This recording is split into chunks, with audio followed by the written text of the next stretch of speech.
Welcome to E360 TV, the live streaming and on-demand destination for influential voices and enlightened audiences. We offer trending, grassroots, and purpose-driven content across a diverse range of interests. E360 TV is more than just watching programs. We offer the ability to interact with live shows connecting audiences to real, authentic influencers and storytellers while streaming to millions of devices.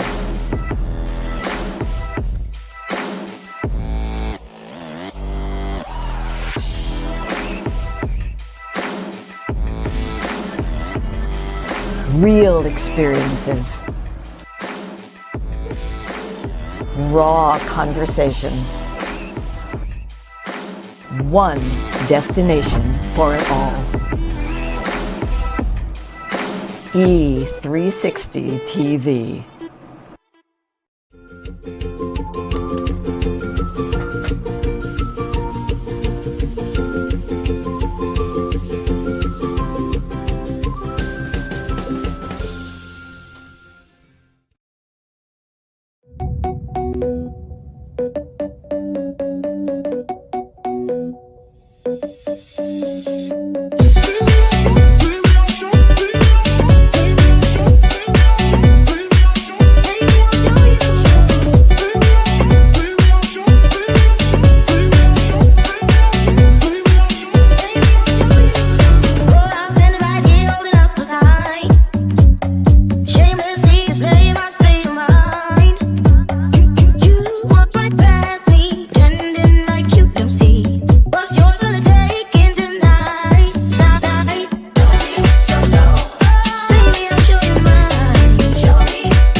Good morning to you. Hey, it is the second day of February. It is 222022. Now, if that ain't an angel number, right? 222022. And we're stuck in the house here in Chicago. Yep, snowed all night. Started, I think, around 1 in the morning. This is just me opening up the garage door, trying to see what's in the driveway. Looks like right around 4 to 5 inches so far. Supposed to snow all the way through the afternoon for a total of somewhere right around 8 inches of snow. So guess who didn't have to go to the health club today? Because that's going to be the health club later on today. Do I have time to do that today? I have to make time. Well, listen, welcome to the second day of February, Febrero, 2022, you guys. We are moving right on through Q1 in a rapid pace. At least it feels that way, right? What is on your mind today? How's the weather in your neck of the woods? Anybody in sunshine? Please send some this way, would you please? We've got a great show for you today. Dr. Donald Skip. Is it Mondragon? I always say it so many different ways. When I speak it out loud to people, I say Mondragon. When I'm by myself reading it, I say Mondragon. I bet he's heard all of it. I say Mondragon so I can spell it correctly. A mnemonic device. So anyway, didn't know mnemonic. Oh, that's only 4 syllables. Because we have a rule on this show. No words bigger than 6 syllables. You wonder, well, why would you say that, Lauren? Use one with me. You'll see why. Not the smartest light bulb. So anyway, I'm so happy to be here with you guys. Thank you so much for joining us today for another illuminated conversation. What we do here is we pour into each other. We fulfill the greatest promise in my book. The greatest promise is that where 2 or more of us comes together, something wonderful will happen. And that's a promise. And I know what I ascribe to. I call him God. I call them God. Has never lied to me. Never, never, never, never, never. So not much to say or to report so far, just going on, working on the Power of We Symposium. Things are changing every day with that, and we hope that you will join us in Chicago. That's right. Trust me, the snow will be gone. It will be. The snow will be gone. April 28th. That's the date. April 28th. Now, where's my banner? I got so much stuff over here. There it is. April 28th. Here in Chicago, 250 of Chicago's greatest teens. I say the greatest because they go through so much. They deal with so much. Everything from having to walk to school down the middle of the street because there's pimps and panderers and druggies and traffickers on one side and the same thing on the other. I actually, at the first Power Week Symposium, we had 3 girls get up on stage who talked about how it took them an extra 40 minutes every day to get to school because they had to meet at a central point and get together and walk as a group down the middle of the street just to be able to get to school on time because it was so dangerous on the other sides where the sidewalks were. So that's just one of the obstacles. These kids deal with insurmountable obstacles, but they still get there. Every one of the kids, if you have not seen the Power of We sponsorship video, I encourage you to get over to powerofwesymposium.com and take a look. Every one of those kids in there, they're not actors, they're real live kids. They're all seniors this year at an Ivy League school somewhere in the country, Princeton, Yale. One is at Dartmouth, the other one is at Columbia. And they're just great kids. I talk to them really pretty much around the holidays. They usually drop in and leave me a word about how they're doing. Sometimes I meet with them, but just wonderful things. They're all alive, they're all safe, and they're all doing wonderful things. So that's what we love about the Power of We Symposium. Get your tickets now. They're on sale. You can find all that at the website. Click the Eventbrite link. If you would like to donate something for the swag bags, we are looking for any and everything that is an encouraging message for kids. Somebody yesterday, Darla Ray, who was here yesterday, is donating 300 DVDs of a movie she did of an inspiring story of a basketball player. So she's sending those. If you have a book that you want, and you don't, because it's 250 kids, you don't need to send 250 of something. If you've got 8 or something, 3 of something, the bags don't have to match. What does have to match is that there is an inspiring story inside those bags. We didn't want to put, just little bracelets or, a water bottle with Power of We on it. Because if a kid's going through something and they're all alone, what's that water bottle going to say, right? So we wanted them to be able to reach in that bag and pull out something that could remind them that they're not alone, no matter what. So if you or someone you know would like to anything, we had a group of women who wrote, they were a book club out of Nashua, New Hampshire. They each wrote a personal note of encouragement, 250 of them they sent to every kid. And it's just beautiful, just beautiful. So it's the Power of We. That's why it is called that, so that we can all see that there is a way for us to be of service to the greater good. Can I get an amen? All right. So I hope to see you guys there. We won an award from the United Nations the last time in Atlanta. That's the kind of energy that happens when we all come together. It creates those historical moments, and we want you to be a part of April 28th in Chicago. See you there. Get your tickets today. They're moving quickly. So I brought Dr. Skip back. You saw he popped in the other day. His video is out, his TEDx talk, and I wanted to get him back. He was here last year when the book came out. Wrestling Depression is not for wimps. And we're going to talk about that with the good doctor today. Before we get him in here, I wanted to take a look, because if you're not a male, you know some, right? And I thought we'd shine a little bit of a pin light on some of the different male personality types. So I found something, just takes a couple minutes to watch, and I thought I would share that just to get us kind of in the mindset of why this is so important and how it might affect the male or males in your life. Take a look. 5 male personality types. Hello guys, welcome back to Alpha Show, a channel that will completely change your life from negative to positive and make you the person you always wanted to be. After this video, you will understand the 5 main male personality types. You will also identify where you belong in the pantheon of male personality archetypes. It is important to know that a man does not have to stay in one category for his whole life. Several men who now occupy the higher categories started in the lower ones. They got disconnected with living below their potential and made a deliberate decision to better themselves. I will discuss the alpha, beta, omega, gamma, and sigma male personality types and examine their similarities as well as their differences. If you have ever examined the animal kingdom, you will know that the alpha male is the one who attracts the female out of the entire pack for the purpose of procreation. Well, This I'm also not means that. that the chances of other males to get with the females reduce when the alpha is around. But then that applies in the animal world. In the human world, things are slightly different. By different, I mean that apart from romantic partnerships and emotions that govern the human world, in this massive rat race, alpha males are not the only ones who demonstrate women's ideals, at least not anymore. In all fairness, the best combination to determine your masculinity is a variety of personality types you can practice. While alpha males appear more desirable with their rugged and rough exterior, it is actually the other personality types that attract women the most. Things have drastically changed today. There is also a high probability that men change their personality type with experience and age to better understand relationships in their life. Okay, well, there you go. 5 personality types for men alone. Now, I don't know what they have I'm gonna have to Google what they have for women, but there's probably, I know, I'm with my sisters, it's got to be at least 25 different personality types. Seriously. So anyway, so we're gonna get to learn more about that today with Dr. Skip when he gets in here. And let me just tell you a little bit about him.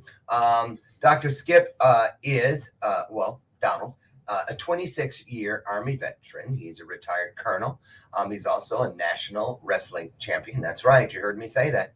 A national wrestling champion. And he spent 30 months in combat zones. So he knows a little bit about needing to be tough. He says he was a tough guy who became a casualty of depression his last year in the Army. And now during his recovery, he said he was called to share his story to decrease the stigma of mental illness and to help other men struggling with depression. So he decided, he wrote the book, which we're going to give you the link to. And he said he's delighted to share his story with anyone who will listen. So that's why we got him here today.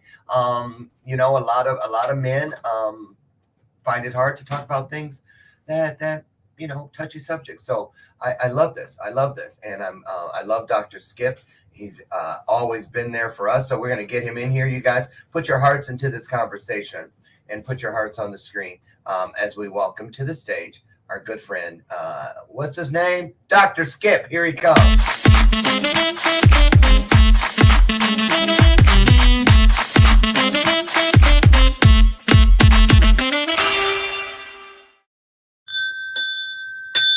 Good morning, Skip. How are you? I don't hear you. And you're not muted. Now, I heard you before. I wonder if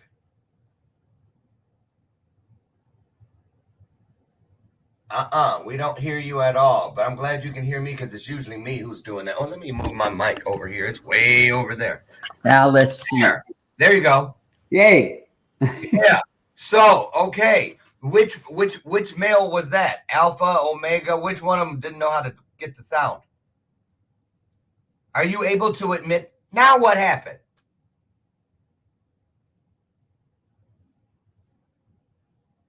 Good googly moogly. Now you must have a short. We can't hear you. It left as soon as you sat back in the chair. It left you. Yeah. Fix that hair. See, tough guys care about how they look too. Now you're muted. Unmute. Maybe that'll do it. I bet you that'll do it. There you go. I hear you. Okay. Don't you move. Freeze. Right. So, okay, we did it. We're there. So first thing I want to know, have you read all those books behind you? I have read many of them. Yes, sir. You have. So where are you in the world? And let's get started talking about the tough guy syndrome or mentality or mindset or whatever applies. Where are you? And give people a little bit of insight about what I didn't cover regarding Dr. Donald G. Skip. Mondragon. I am in the Dallas-Fort Worth area. Okay. I grew up as Going. a child, the third child of 8 in a meager household, if you will. My father came back from the Korean War a broken man. He had mental illness and alcoholism. He was quite abusive to my mother and was out of the house more than he was in the house, being treated by the Veterans Administration. He died when I was rather young at 13. My mother had remarried at that point to a wonderful man, Edward L. Lubin, who I really knew as my father, my daddy-o. And my daddy-o changed our lives. He was the man that I really knew as a father. I was the smallest kid typically in my class, bullied. We moved a lot, so I was the new kid on the block, which didn't help. I was shy and awkward both socially and physically, inept at any sport I tried. I didn't know how to kick, catch, run, jump. I failed at tetherball. Tetherball. Tetherball. I love some tetherball. That's the ball that's on the rope, right? That's correct. Hitting it around the. You've got it. I was miserable at everything I tried until 8th grade. I discovered wrestling, and wrestling was one of those things that changed my life. And once I got involved with wrestling, the bullies left me alone. I was in the lightest weight class. So why was it the bullies left you alone? Because you proved yourself by, romping around out there and sweating and all that? Or did they think you were, he might be tougher than we originally thought? Why do you think the bullies said, let's back off? I think it was on different counts. One, you're in with the other guys working hard, but 2, you begin to carry yourself differently. When you become a wrestler, something transforms in you and you begin to carry yourself differently. And it's interesting because you're out in places and individuals can say, I can see you're a wrestler. Yeah. You're in situations and people say, I knew you were an officer. And there's a way you carry yourself and people see that in you and you are treated differently. You no longer become a target. Bullies have a homing device. I call it, they have this homing device. It's like sharks in the water when they sense blood, and they will attack. Wait a minute. Well, let's talk about that. We saw in the clip that there's 5 categories starting with alpha on down the line. I wish they would name them something else, because between fraternities, the COVID vaccines, and now this, I'm like, they keep using those, Greek for so many different things. Can be even more confused. So what kind of guy, what is it about men you think that makes certain ones feel like there's a lot of negative things that point to, now that's a real man. Mm-hmm. You see what I'm saying, right? Sure. Right. So when you wrote this book, who did you really hope to touch with it? When I wrote Wrestling Depression is Not for Wimps, I wrote it for tough guys in particular, men that I could relate to, men who whether first responders, who had been athletes, who had been in the military, but it's generalizable. What about many women have read it and they say it touched me. Okay. Men in general. So it's really written for men in general, but I relate to, and I used analogies from wrestling, but it was with the idea of why we don't share our feelings. And I think that's because we've been enculturated into that. Yeah. Don't be a crybaby. Do you talk about, Skip, in this book, or do you even think about it? Because maybe there's going to be another book. But what about, there are guys who consider themselves tough guys, but they're really just assholes. You know what I'm saying? they kick the dog. They slap the wife around. They don't have any time for the kids. They think going bowling or hanging out at the pub or that sort of crap. You know what I'm Absolutely. saying? What really makes a tough guy? It depends on your definition. When I talk about a tough guy, I'm talking about what I what I experienced Your as a tough experience. guy. I was a wrestler. I took on that identity. I was a soldier. Soldiers. I was a colonel. I had spent time in combat zones. So that persona that I took on. Now, one of the unique things about wrestlers is we have this saying, gut it out. So as things get harder in your training, as things get harder on a mat, when you're competing in a match, your lungs are burning, your muscles just ache, and everything in your brain is saying, just give up. That you push through that pain and you don't give up. One more push-up, one more pull-up, one more time on this mat, one more wind sprint. Okay. It's this mentality, gut it out. And so that mentality can be good, but it's this double-edged sword. Right. Because when you're hurting emotionally, you keep pushing through it. And that's part of what got me in trouble as I was sinking deeper and deeper into depression, is this mentality. I just got it out and I couldn't step back to see what was going on with me. okay, So well there's that kind of tough guy. But then there's, like you say, that a-hole who thinks himself as a tough guy, who is really who really is not tough at all. no. Right. He's a bully. He's a bully, and yeah, he's a coward. He's a coward. So let's go back to the beginning of your you were in the military for how many years? 26? 26. 26 years. So, and you have a family. Yes. A lovely wife and 5 kids. 5 children, 4 boys and 1 daughter.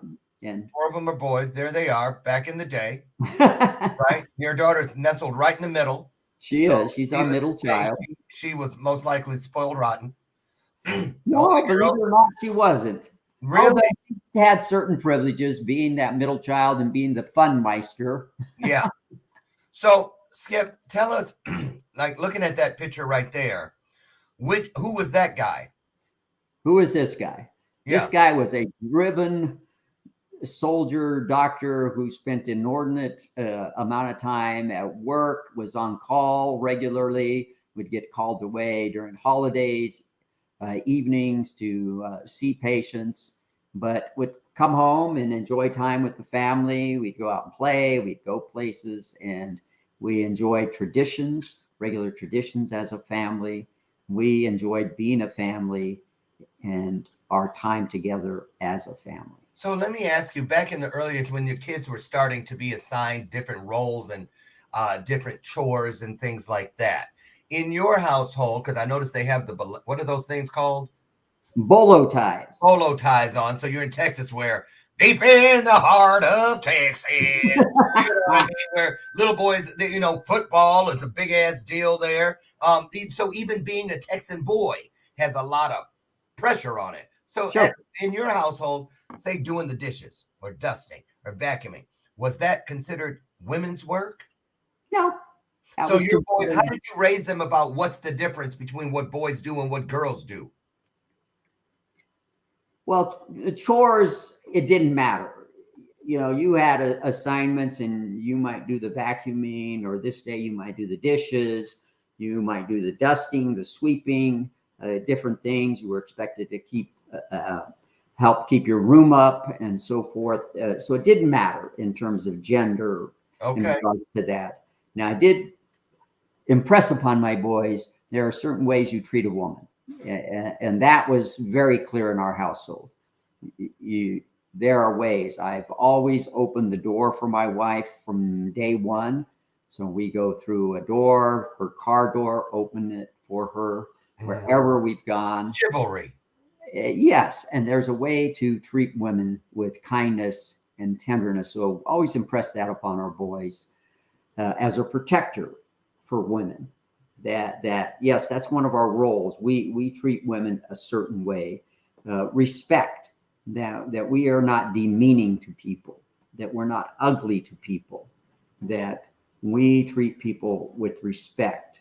So these were certain rules that we had at the house, that we show gratitude for what we have, and when people are kind to us, and do things for us, that were generous. Yeah. We would go out to eat, and we were very generous with a tip. We were very generous with thank you for this service. Yeah. For being so kind to us.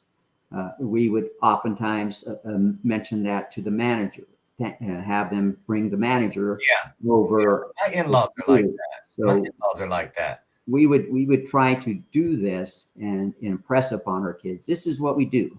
Okay. This is the way you treat people. Okay. So we had these rules in our household.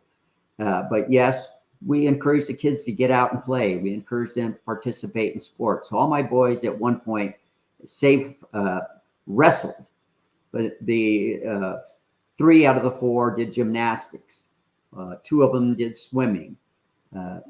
My daughter did gymnastics for several years and then was a cheerleader. We never thought we would be cheer parents because that's a whole different beast. I can assure you with the chatty. Tell me about it. I had sisters that were cheerleaders. Mothers of cheer girls. It's a funny thing, let me tell you. But there's that dynamic going on in the town. Plus, then dad's a soldier, dad's an officer, dad's the chief of his department, and so that dynamic that goes on too. So, just to paint that picture for you. Yeah. So Skip, let's head over to what's the difference between, or what's the connection? Oh yeah, I found this thing. I didn't know you had sent this way back months ago. Where'd you find this? Apparently, you think that's a lookalike for me. Yeah. Well, I was joking with you saying, "Oh, Lauren, I joined the army." He kind of does look like your body."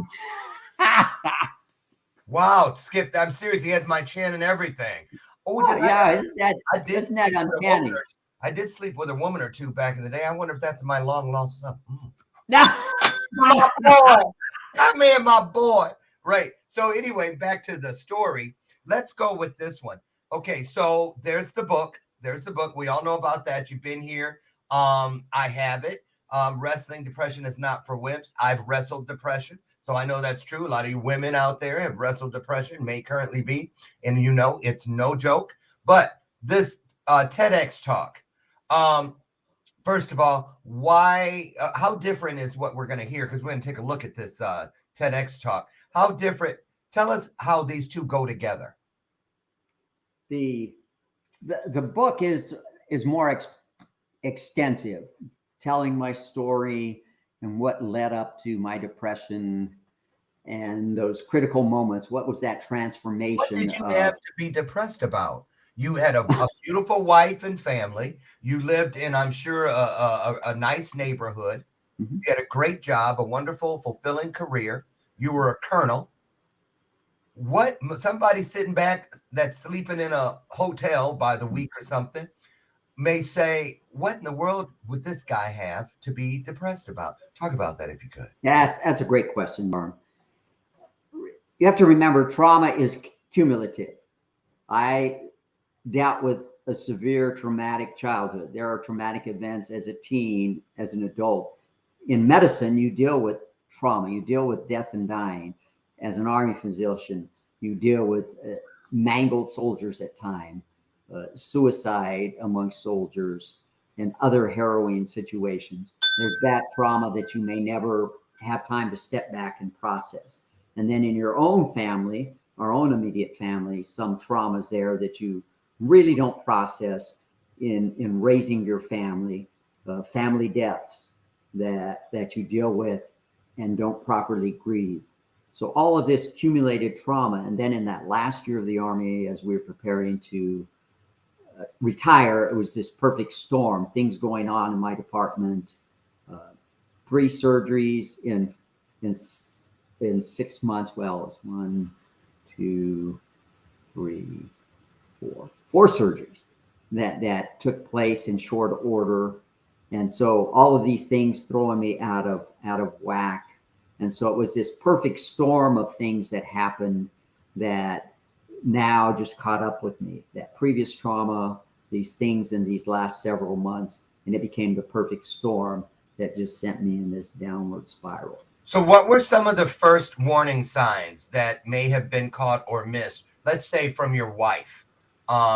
now that you're on the other side, when you were doing the book or whatever, did she tell you, the first thing I saw was I knew something was going on when you. That's a great question. Well, the insomnia. Oh. There, it started with insomnia, having trouble falling asleep. It started off with an hour, 2 hours, and then I would be getting up during the night. I'd go to bed. I couldn't fall asleep. Up and down during the night. I'd fall asleep maybe on some nights, and then within a couple hours, I'd wake up bug-eyed and couldn't fall back asleep. We call that early morning awakenings. And that insomnia just grew progressively worse. There'd be nights when I felt like I didn't get a wink of sleep. I just lie down, try to fall asleep, get back up, and repeat that all night long until it's time to get ready for work. Other nights, it would just be a couple hours that I'd sleep. So how long did it take, Skip? How long did it take before someone said, okay, or you said, and how did that happen? Was it you, or was it an intervention type thing where they said, wait a minute, what in the hell? What's going on with Skip? Because, people talk, family members, what's up with Skip? Do you know he wasn't himself at the dinner? Well, my mom noticed, and my youngest brother noticed. What did they notice? They noticed within a matter of months. Skip isn't right when we talk on the phone, and they became concerned as we talked on the phone. So people who weren't in your everyday life could see. So did they go to your wife and say, listen? No, they just, it was somewhat insidious. So it happened slowly, and they were concerned. And then in retrospect, as the diagnosis came out, then it was like, oh, this is what was going on with Skip. We knew something was wrong. We didn't know what was wrong. And they were very concerned about me. So the insomnia, then the mood began to deteriorate, blue mood. And as that mood deteriorates, it's not just feeling down. As it progressively goes down, it's like this deep, dark, palpable cloud descends upon you. Was it affecting your work? At the time, I didn't think it was so much, but yes, because I became indecisive with that. I lost my confidence. And so the decision making wasn't as precise, if you will. It was this halting, and so I could see myself in retrospect. I realized we're sitting in meetings and we're having to make decisions, and I'm not speaking up as definitively as I would in the past, saying no.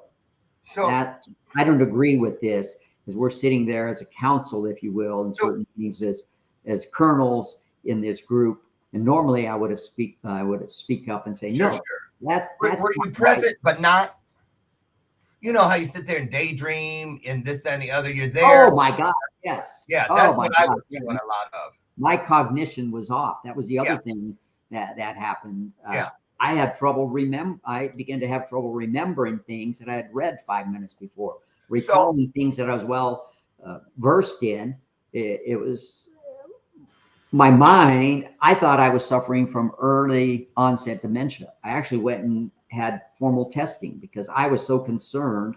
Oh my gosh, I'm becoming demented. Now you're a doctor. Were you surprised after the fact, or even during it? Were you surprised that here I am, a learned doctor, treating people on a daily basis, and I didn't even know what was happening inside my own world? Talk about that, because absolutely. Because doctors are always telling us, and so many of us will self-diagnose. Oh, it's just this. I'm tired. It was so were you self-diagnosing, or did you just not see it? I didn't see it. And it was that tough guy mentality. You just push through it. You do this. So I couldn't step back, and I couldn't see the bigger picture. I couldn't see this. So how did you respond when people started saying, Skip, we need to talk to you? Well, that's the thing. See, I could hide it well. I could function by pulling all my energies and doing this, that people couldn't see what was going on. And even now, colleagues and others, as they're commenting on the TedX, saying, Skip, we had no idea you were suffering so much. We had no idea you were going through this. Gee, Skip, we didn't realize that this was going on with you because I could function and push through it. Look at me. I'm like, oh. Work on it. There, it took everything in me to get through the day, but my world shrunk. I wasn't going out and doing the normal activities I was involved with. I didn't accept. Where did diagnosis come in? Did somebody sit there and say, look across the table at the desk and say, you're depressed?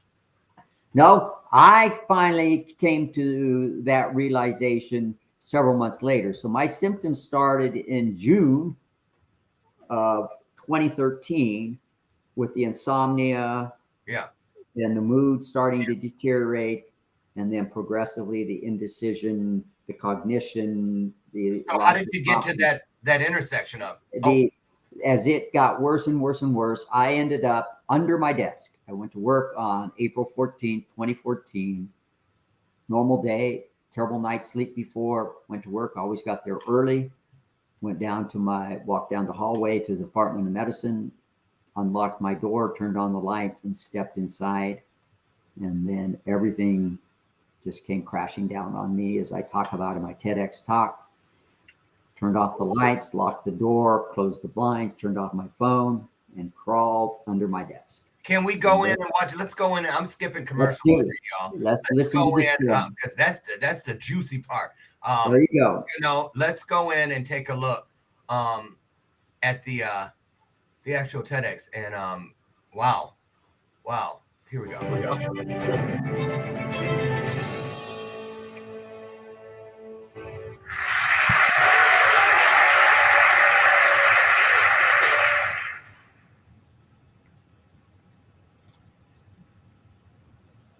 After formation, the platoon sergeant met with Private Smith. The sergeant knew that Smith was a loner, didn't have a battle buddy. He knew Smith had marriage problems. Smith didn't have a best friend, somebody watching his back. Private, why don't you reach out and connect with the chaplain? Nah, Sarge, I don't need to talk with the chaplain. I'm an airborne ranger. I'm tough, not a sissy pouring out my heart. Okay, Private, but I'm here for you if you want to talk. 2 days later, Private Smith sat at home alone with a loaded rifle. His only companion was a note of apology. It said, "I'm sorry. I can't take the pain any longer." He put the rifle in his mouth and pulled the trigger. Private Smith was a father of two, a husband, son, brother, and friend to many. He joined over 300 men on active duty in the U.S. military who die by suicide annually. Just a fraction of the 33,000 men who die by suicide each year in the U.S. Wow. Tough guys like Private Smith are an endangered species. Like Private Smith, I was a tough guy. I was a colonel and had been an Army physician for 25 years. I'd spent 1.5 years in combat zones, and I was a national wrestling champion. Yet, we don't need to be in the military or be a veteran or a first responder or hang out with tough guys to understand the importance of dealing with our feelings. And when we fail to do so, it can be deadly. Is it any surprise that men die by suicide almost 4 times as often as women? We need to help tough guys to understand it's okay to share. It's okay to reach out. It's okay to connect. Private Smith wasn't the only one who had trouble connecting. I saw asking for help as a sign of weakness. I suffered in silence with mental health issues. I stuffed my feelings down just like Private Smith. I did not reach out and connect. I struggled until I couldn't stand it any longer. In 2013, problems started in my department, the Department of Medicine at Eisenhower Army Medical Center on Fort Gordon, Georgia. As department chief, I fixated on these problems. Negative thinking and insomnia became my constant companions. At first, it took an hour to fall asleep, then 2 hours, then 3 hours. I longed for sleep. I became indecisive. I lost my confidence. My mood became progressively blue. Like other tough guys I'd seen before me, I withdrew. Amateur wrestling, one of my greatest passions, no longer interested me. My shaking hands reflected the trembling I felt in my chest. My sex drive was gone. Talk about kicking a guy when he's down. The joy and peace I once had were gone. God seemed distant. Concentrating to read the Bible was hard. I felt like my prayers were bouncing off the ceiling. Thursday, April 17, 2014, seemed like a normal day. I was up at 5:15 a.m., groomed and dressed quickly, and had my devotions. At 6:15 a.m., I set off for Eisenhower Army Medical Center. I walked down the empty hallway leading to the Department of Medicine, unlocked my office, and stepped inside. And the weight of the events of the past 9 months came crashing down upon me. I felt like I hit rock bottom. I couldn't deal with any more problems. I had it. I was beat up, beaten down, and broken.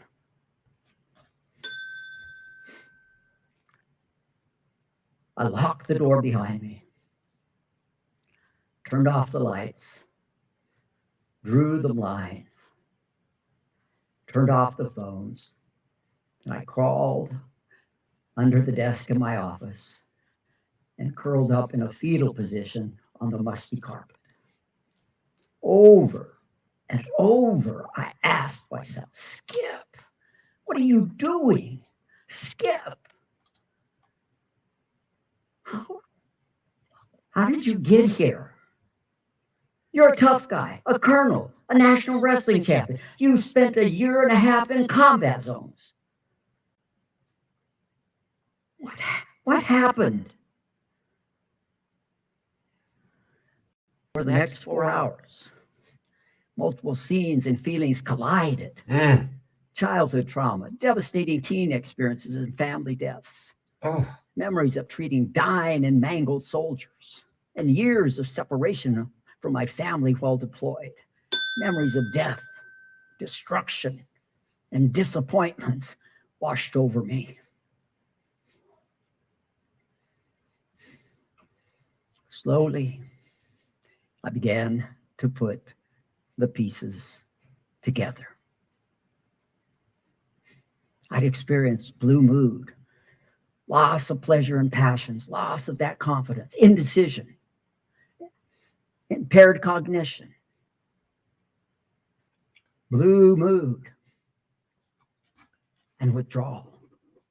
Then I heard a voice in my head say, Skip, you're depressed. Go get help.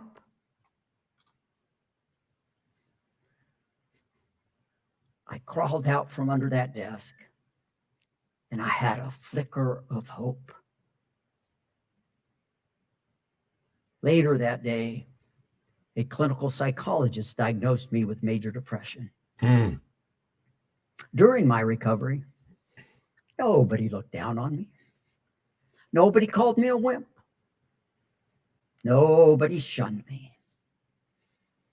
Professionals, family, and friends treated me with kindness, compassion, and acceptance.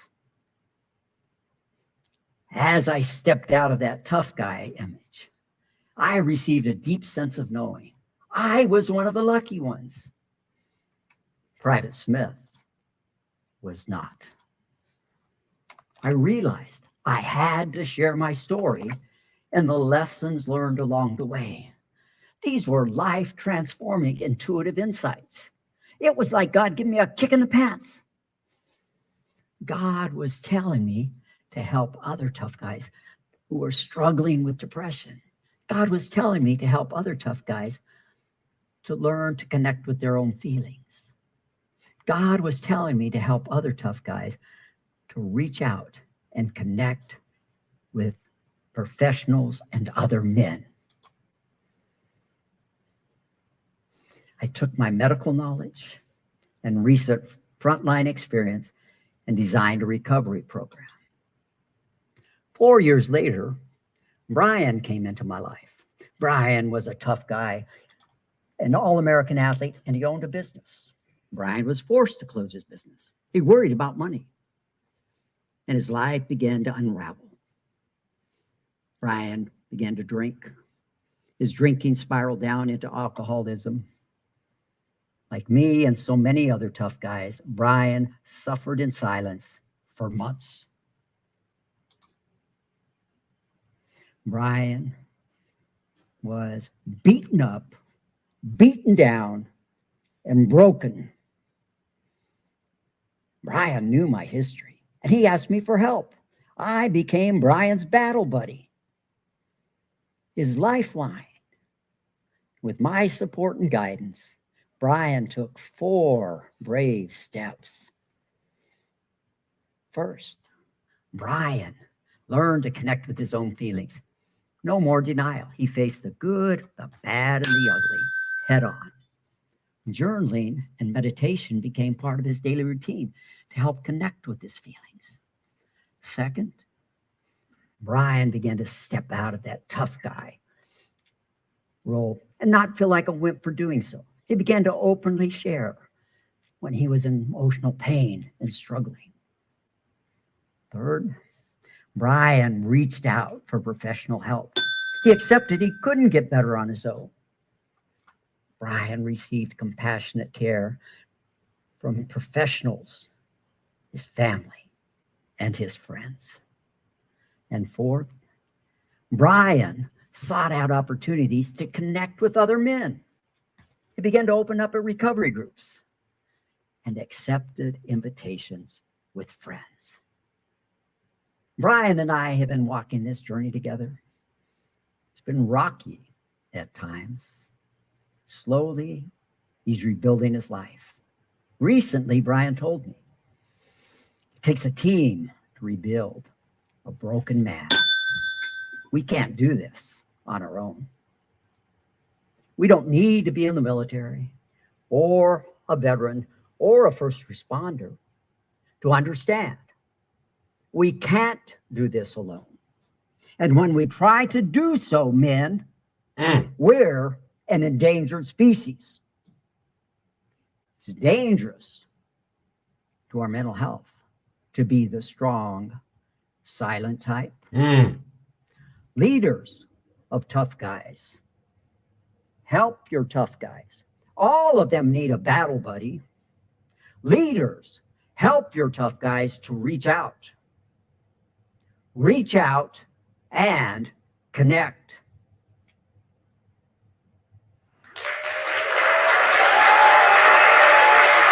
Wow. Look at you. Oh man, Skip.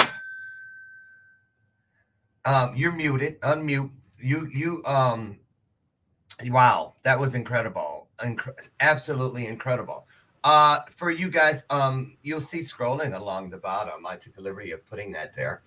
Why? Because I have dialed that number several times over the last 5 decades. I really have. And that was a form of reaching out to, because I didn't have anyone else. I just want you to know, no matter what it looks like, these thoughts, these words, these feelings, we should never let them get us into a mind space where we feel we have no options. In other words, we are never completely alone. And Yes. that's the thing. That's the key. Don't let these things get you completely alone or to believe you are. So that is scrolling on there. As far as the book, we have this. If you look across the bottom, again, the Amazon.com. And that is also, we've taken the liberty of dropping the link to the book inside your comments there. So you can get over and check that out. Okay. Skip also has a website, which is Wrestling Depression is Not For Wimps.com. Please get over and check that out. You can find him on YouTube also, if that's your jam, right there. And then again, also on LinkedIn. Skip, wow, that was really, really touching. It really did. It really, really spoke to so many different things. Tell us now, what does it feel like when you hear from someone who says that, I needed exactly what you provided. Thank you for sharing it. And how does it feel to be talking about this thing that, a few years ago, you didn't even know was going to be a part of your legacy, of your journey? How do you feel about Tough Guy now? Wow, several questions in that. Let me start with and go backwards. How does it feel now talking about this? I can't do otherwise but talk about this because God has impressed upon me. Now, one of the things I don't share in that talk for the sake of time, and I do talk about it in my book, is as I was into my recovery, about 6 weeks into my recovery, I was still praying, Lord, please, please, please deliver me from this darkness, because that had been my prayers throughout that time. And my brother Chris had attended a Bible study with Franklin Graham, son of Billy Graham. And Franklin taught about the suffering of Christ. And the gist of it was, if Christ suffered so brutally on our behalves, why, as Christians, particularly Western Christians, do we think we should have to suffer? And it brought to mind a verse out of the book of Philippians 4:13, I believe it is. Oh, that I might know him and the power of his resurrection and the fellowship of his sufferings. And I knew that verse. I'd prayed that verse over the course of my walk with Christ. But in the midst of my suffering, I wanted deliverance. And over 2 days' time, my prayers went from, Lord, please, please deliver me, to Lord, what would you have me learn? And how might I use it to help others? And that was a pivotal time in all of my journey here. Because out of that, I knew that if I had to continue to suffer in this, I could find purpose, because I knew God was with me. But I also knew I was going to have to share my story. I didn't know when or exactly how, but I knew I must share my story. And so I began to note those lessons with the intent of sharing them. Now, how does it feel now when I hear from people? I realize, yes, if it's just one person, great. But it's been many, many people that tell me, thank you. I needed to hear that. I needed that encouragement.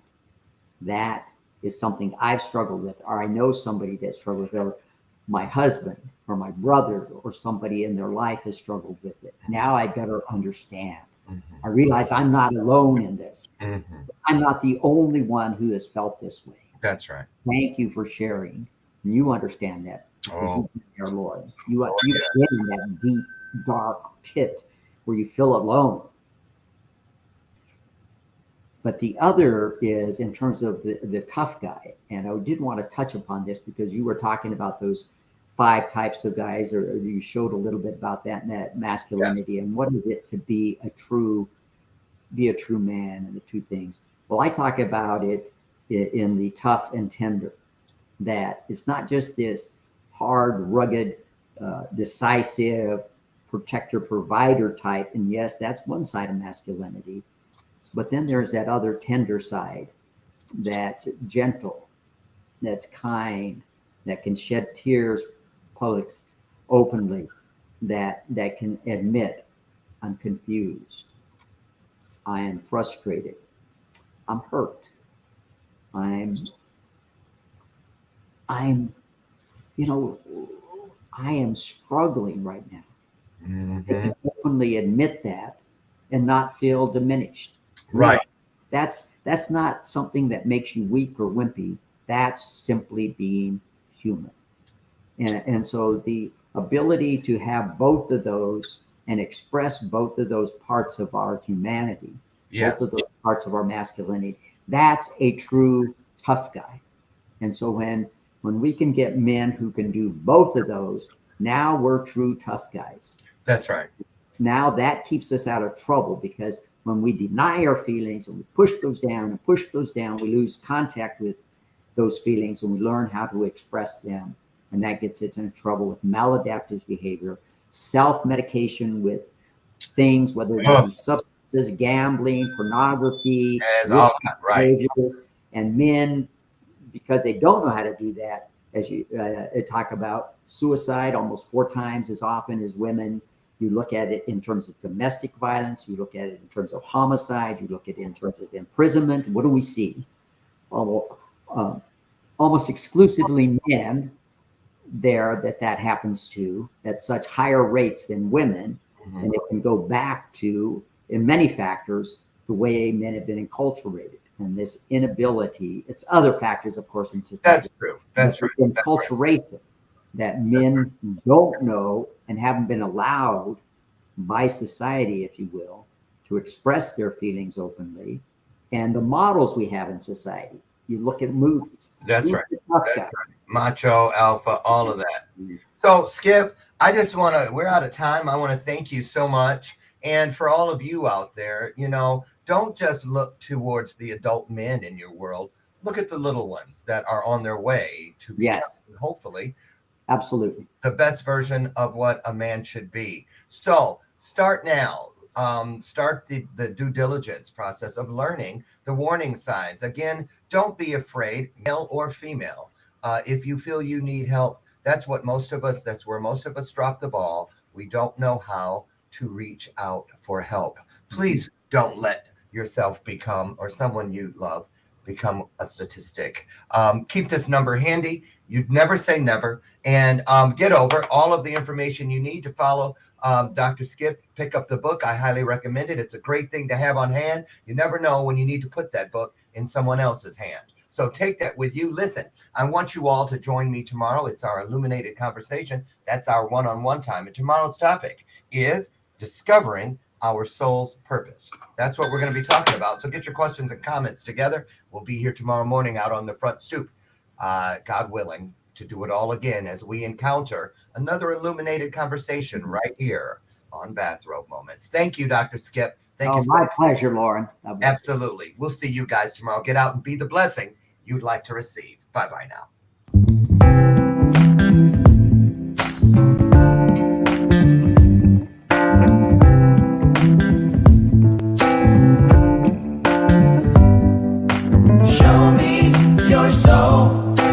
Baby, I'll show you mine. Show me your soul.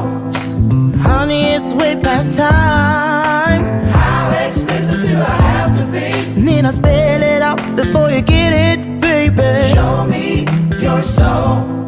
And honey, I'll show you mine. I'll show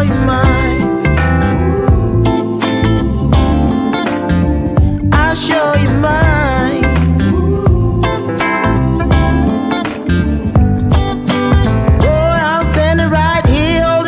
Sign.